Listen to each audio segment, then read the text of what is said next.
Mu'tarida jumla gare ni kan biyan bashi ku ji ni waɗansu yara sun taɓo ni akan batun usulubu ku bar ni ba zan gaza tsara baituka ba.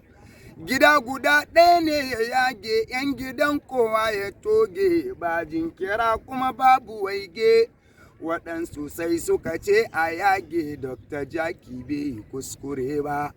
Waɗansu sun ce gaskiya ce ya faɗi ba kauce-kauce inda akwai usulub ya dace, amma fa yanzu kawai kumance da awarsa ba za ta ɗaukaka ba. Shi ne waɗansu ciki ka cewa usulubi bai da fawa, wai babu aya mai gamewa, kai ɗiyan ga ko bar zaƙewa ba ku gane baki da fassara ba. Usulubi ke da aya ku nemi ƙur'ani ku koya, kula hadhihi me za ta shirya, udu mana nan a hanya ba ta sa ku tare da bindiga ba.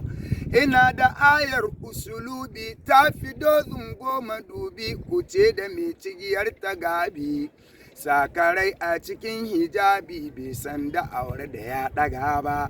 Yoga hadithun matamimu ya tare duk hujja gare mu, ya ce nasiha ce ya samu wajen kira ga ubangijinmu bai hura wutar mujadala ba.